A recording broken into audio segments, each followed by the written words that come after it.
адамзат болмысының тірлігінің мәні. Қай заманда, қай ғасыр, қай қоғамда болмасын, адамдар тірлігінің мақсаты, болашаққа жалғасар алтын көпірі, аманат етер асылы оның ұрпағы. Сондықтан да күллі адамзат дүниесіне ортақ мүдде ұрпақ тәрбиесі. Ал сол ұрпақтың азамат болып шығуына бағыт-бағдар беріп, үнемі қадағалап, бүгінгі ұстаздар қауымының жауапты жұмысы. Қазақтың кемел талантты ұлы ұстазы Ахмет Байтұрсынов енді түзетуді, бала оқыту ісін түзетуден бастау керек деген. Мектеп жұмысы мен оқушы жетістіктерін өрістетудегі негізгі тұлға басшы. Басшы өз әріптестерін жетістіктерге, инновацияларға жетелейтін, балалардың дүние танымын арттыратын, ата-аналарды ортақ шығармашылыққа шақыратын адам. Осындай қиыншылығы мен қызығы мол мамандықты таңдап, директорлық қызметке келгеніне биыл 11 жыл. Оның ішінде Баймырза Беспаев атындағы мектеп-гимназияға басшы болып келгеніме 2 жыл. Кіші мектептен үлкен мектепке ауысу, алғашында басқару ісін жүзеге асыруда қиындықтар туғызды. Бұл қиындықты жеңу жолын қарастыра бастадым. Өзіме басқарудың қай түрін таңдасам болады деген сауалды қойдым. Ойлана келе, басқарудың бөлінген көшбасшылық түрін таңдадым. Ары қарай мектептің бастапқы жағдайы жөнінде ізденіп, олардың оқу үдерісіне қатысты пікірлері мен көзқарастарын білу бағытында мектеп әкімшілігі, яғни орынбасарлары мен психологтармен кеңесе отырып, орынбасарларға олардың функционалдық міндеттемелерін бөлек, әр мұғалімнің іс-әрекетіне жауапкершілікті жүктедім. Психологтарға, мұғалімдермен, оқушылармен және ата-аналармен әңгіме сұхбаттар, сауалнамалар жүргізуді тапсырдым. Сараптай келе, мектептегі басқару стилі мен ұжым мүшелерінің қанағаттануы, ата-аналардың білім беру қызметінің сапасына қанағаттану деңгейі оң нәтиже беріп, жоғары пайызды көрсетті. Бұл мен үшін үлкен жетістік және жұмысыма шабыт берді. Мектеп қабырғасында білім беру жүйесінің дұрыс жүргізілуіне мектеп басшысының тигізер әсері қандай болмақ? Мектеп басшы ретінде мақсатымның, ұстанымның, сүйенер бағытымның, мектептің дамуына бағытталған жоспарларымның сапасы қандай? Өзіме дұрыс талап қоя алдым ба? деген сұрақ төңірегінде ойымды айтар болсам, шын мәнінде басшы қызметі білім беру жүйесін дамушы әлеуметтік мәдени орта ретінде тиімділікпен басқарған жағдайда ғана өз жемісін бермек. Мен өз тәжірибемде ең алдымен ұжымның жағдайын жасап, оларды өнімді еңбекке жұмылдырып, қызметкерлердің мүмкіндіктері мен ынта-ықыласын дұрыс бағалап, кәсіби тұрғыдан өсуге ынталандырып отырамын. Осының арқасында біздің ұжымда өз ісінің шебері, беделді ұстаздар көп. Олар тәрбиелеген шәкірттер республика, халықаралық, облыстық, аудандық сайыстарда жоғары нәтижелерге жетіп, мектеп мерейін асқақтатуда. Атап айтар болсақ, Қалмаханова Айгүл республикалық педагогикалық идеялар фестивалінде 3-ші орын, облыстық үздік портфолио байқауында 1-ші орын, облыстық үздік авторлық бағдарлама байқауында 2-ші орын, Әбдіқадыров Рысбек республикалық болашаққа бағдар рухани жаңғыру бағдарламасы аясында спорт денсаулық кепілі байқауында 3-ші орын, Жапарова Гүлбану облыстық үздік авторлық бағдарлама байқауында 3-ші орын, Сырғабаева Толқынай облыстық өзін-өзі тану пәнінің шығармашылық педагогі атты байқауында 3-ші орын иеленсе, Дәурен Әлменов облыстық 100 метрге жүгіру Қазақстан Республикасы қарулы күштерінің 26 жылдығына және Ұлы Отан соғысының 73 жылдығына арналған бастапқы әскери дайындық пәнінің оқытушысы ұйымдастырушылардың арасында өткізілген 14-ші байқауында 2-ші орын иеленді. Оқушылардың да алған асулары көп. 1-ші сынып оқушысы Маратбек Тасмен халықаралық Биклевер дамыту орталығы ұйымдастырылған қашықтық олимпиадасында 1-ші орынға иеленсе, 11-ші сынып оқушысы Гасанова Назира халықаралық ана тілім болашағым ертеңім атты өзге оқу түрлерінің оқушыларымен өткізілген сайысында 2-ші орын иеленді.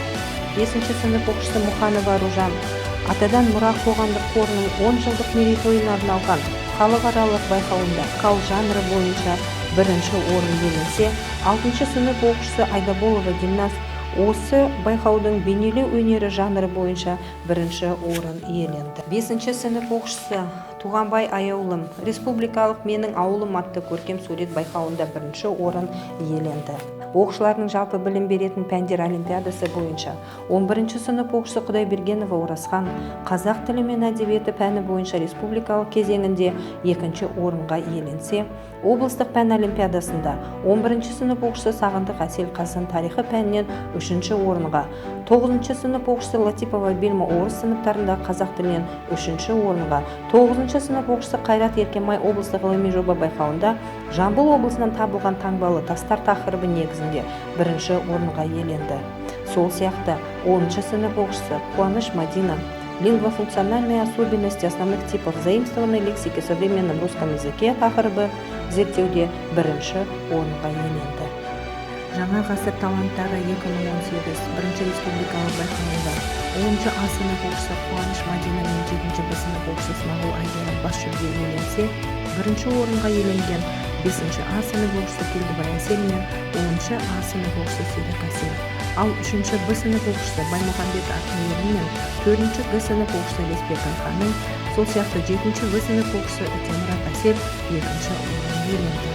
11 сынып оқушысы Құдайбергенова Оразхан облыстық Ақберен білім мен және өнер байқауында шешендік өнер номинациясы бойынша 2 орынға иеленсе, 11 сынып оқушысы Сағындық Әсел облыстық Ақберен білім және өнер байқауында эссе жазу номинациясы бойынша 2 орын иеленді. Сол сияқты 9 сынып оқушысы Дүйсен Бекзат өзін-өзі тану пәні бойынша қызмет ету Қуаныш республикалық олимпиадада 3 орын иеленсе, 10 сынып оқушысы Бақытбек Сұлтан жастар жылы аясында өткізілген облыстық өнерлі шоқ жұлдыздар фестивалінде сәндік қолданбалы өнер номинациясы бойынша бас жүлдені иеленді. Тізбектеп айта берсем, жеткен жетістіктері мәселешілі. Бұл жетістіктердің барлығы сәтті ұйымдастырылған жұмыс, төгілген тердің ақталуы деп білеміз. Сонымен қатар мектептің дамуына бағытталған жоспарлар да жетерлік. Сондай-ақ озат тәжірибелер бойынша іс-тәжірибе тарату жұмыстары, шығармашылық есептер беру, әдістемелік айлықтар, оқушылардың ғылыми жұмыстары, әдістемелік сипаттағы семинарлар, конференциялар өз жалғасын табуда. Басшы ретінде менің ұстанымым қандай? Ұстазды сыйлау, оған қамқорлық жасау, баға жетпес еңбегі мен балаға берген жүрегі үшін алғыс айту, ілтипатпен қарау, оқушы үнін тыңдау, мектепті көркейту, табысқа жету жолында аянбай еңбек, қызмет ету. Әрине, басшылық қызмет біліктілікті қажет етеді. Кез келген істің қандай нәтижесі оның басталуына және ұйымдастырылуына байланысты екенін өмір тәжірибесі дәлелдеп отыр. Сондықтан, бүгінгі заман талабына сай, басшыға тән басқару ұстанымдары мен қасиеттерді меңгергенде ғана табысқа жетуге болады деп ойлаймын.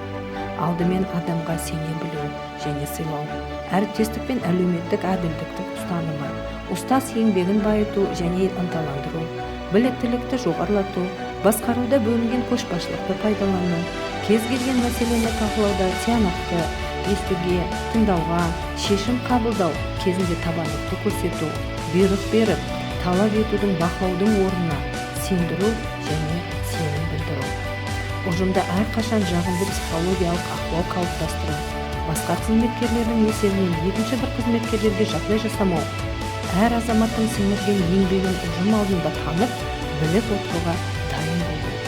Үнемі жағымды өзгерістер жасауға ұмтылу, жаңа идеяларға ашықтық, ұжым мүшелерінің жаңа идеялар ұсынуын дағдыға айналдыру. Жоғарыда атап өткен ұстанымдары мен қасиеттер табысқа жетудің кілті деп білемін. Сонымен қатар, табысқа жету үшін стратегиялық жоспарлау, ұжым қызметкерін шынайы әрекетке ұйымдастыру, барлық күштерді біріктіру, басшылық ету және іс-әрекеттің қабылданған ережелерге сәйкес жұмыс жүргізуін бақылау сияқты басқару қағидалары арқылы табысқа жететініміз сөзсіз.